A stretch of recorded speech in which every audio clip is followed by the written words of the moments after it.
رحمت کا نمونہ بنا کر مبعوث فرمایا.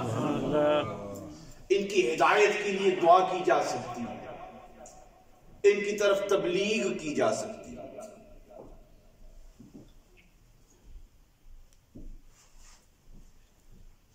امام حاکم نے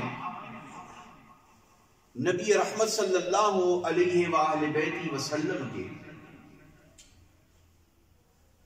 خوبصورت انداز صبر کے حوالہ سے ایک بڑی خوبصورت بات تحریر فرمائی ہے. امام حاکم لکھتے ہیں کہ مسجد نبوی میں حضور علیہ الصلوۃ والسلام نے نماز ظہر پڑھائی. نماز ظہر پڑھانے سے جس وقت آپ فارغ ہوئے تو مسجد شریف میں ایک یہودی آیا، کہنے لگا اے محمد بن عبداللہ، اے حضرت عبداللہ کے بیٹے محمد صلی اللہ علیہ وسلم، آپ نے میرا قرض دینا ہے، میں آپ سے قرض کی وصولی کرنے آیا ہوں، وہ قرض میں نے آپ سے لینا ہے. نبی پاک صلی اللہ علیہ وسلم نے فرمایا بات یہ ہے کہ اس وقت قرض لٹانے کا کوئی میرے پاس سبب نہیں ہے دنیاوی. اللہ پاک سے دعا کرتا ہوں، اللہ پاک کی رزق اور نعمت کا انتظار کرتا ہوں. جس وقت میرا رب کچھ عطا فرمائے گا اس میں سے جو تیرا قرض بنے گا تجھے دے دوں گا. اس نے ضد کی، اس نے کہا نہیں، میں نے ابھی ہی اسی وقت وصول کرنا ہے، اسی وقت ناؤ ابھی. سرکار نے فرمایا کہ یہ بات ممکن نہیں ہے، دنیاوی اسباب ہے نہیں کہ میں تیرا قرض لٹاؤں. اس نے کہا اگر آپ یہاں سے تشریف لے جائیں، آپ چلے جائیں تو یہ نہ ہو کہ پھر میرے پیسے بھی مجھے نہ ملیں. آپ اگر چلے گئے تو پھر میں پیسے کس سے مانگوں گا؟ سرکار نے فرمایا تو فکر نہ کر، تیری تسلی کے لیے جب تک پیسے میرے پاس دنیاوی اسباب کے نہیں آتے اس وقت تک میں تیرے دل جوئی کے لیے، تیرے سہارے کے لیے اسی جگہ پر تیرے سامنے بیٹھا رہتا ہوں جتنا وقت گزرے. لکھا گیا کہ اس دن کی نماز ظہر سے لے کر اگلے دن کی نماز فجر تک سرکار اس یہودی کی دل جوئی کے لیے اس کے سامنے بیٹھے رہے کہ اس کو تسلی ہو کہ کہیں سرکار چلے نہ جائیں، چلے گئے تو میرے پیسے بھی چلے جائیں گے. اس تسلی کے ساتھ حضور اس کے دل کو سکون دینے کے لیے اس کے سامنے جلوہ افروز رہے. صحابہ نے اسے کہا کہ بھئی تو ہمارے محبوب کو تنگ کرتا ہے، ایسی باتیں کرتا ہے. سرکار نے فرمایا صحابہ اسے کچھ نہ کہو، اسے تنگ نہ کرو، اسے پریشان نہ کرو، کیونکہ مجھے حکم دیا گیا ہے کہ میری طرف سے کسی غیر مسلم کو کسی قسم کی تکلیف نہ پہنچائی جائے. سرکار بیٹھے رہے 5 نمازوں تک، یعنی اس دن کی ظہر سے لے کر اگلے دن کی نماز فجر تک.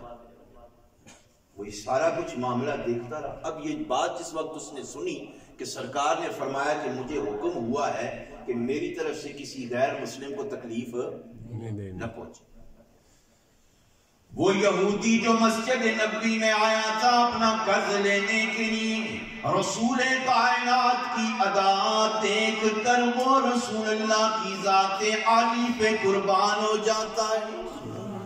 عرض کرتا ہے جب میں آیا تھا تو آپ کو محمد بن عبداللہ کے عقیدے کے ساتھ پکارا تھا، لیکن اب میں نے آپ نیت کر لی ہے آپ کی شان دیکھنے کے بعد، آپ کی عظمت دیکھنے کے بعد یہ سارا معاملہ میں نے کیوں کیا، آپ کو میں نے اپنے سامنے کیوں بٹھایا، میں نے دنیاوی اسباب کا یہ قرض حاصل کرنے کا یہ سارا کام کیوں رچایا؟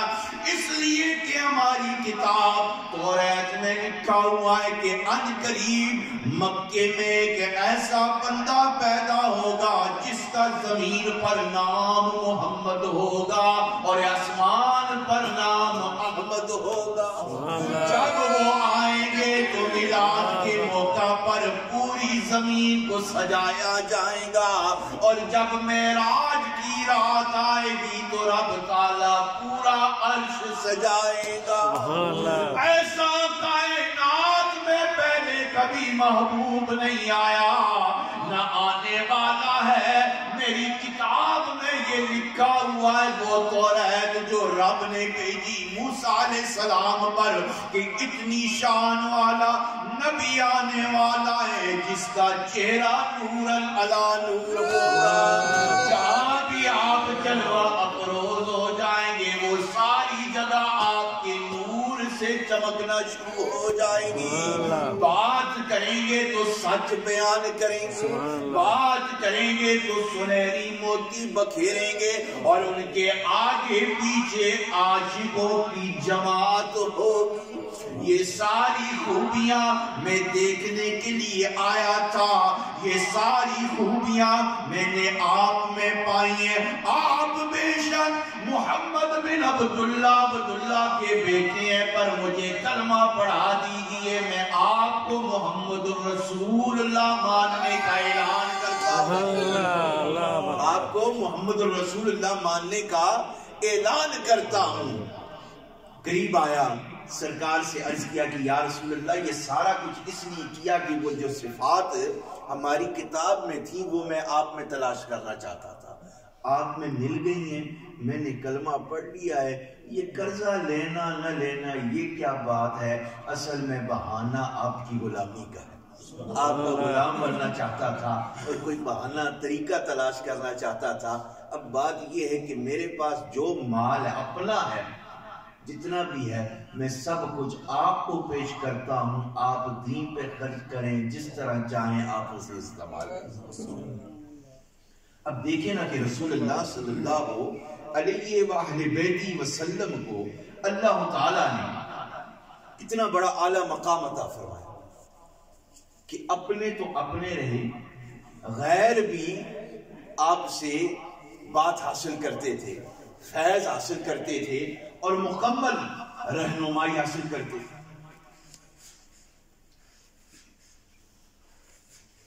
رسول اللہ صلی اللہ علیہ وآلہ وسلم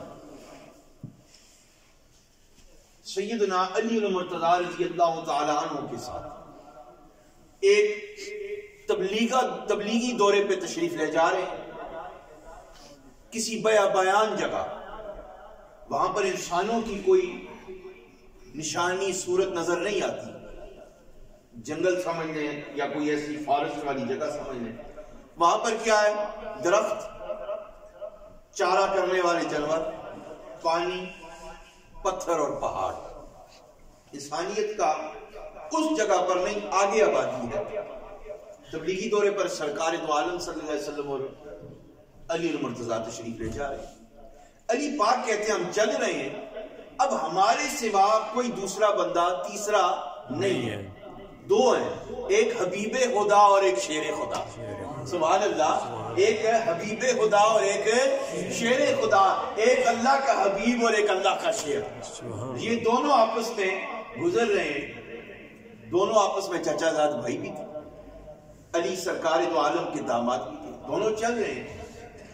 علی پاک کہتے ہیں چلتے چلتے اچانک میرے کان میں آواز آئی، الصلاۃ والسلام علیک یا رسول اللہ، الصلاۃ والسلام علیک یا حبیب اللہ۔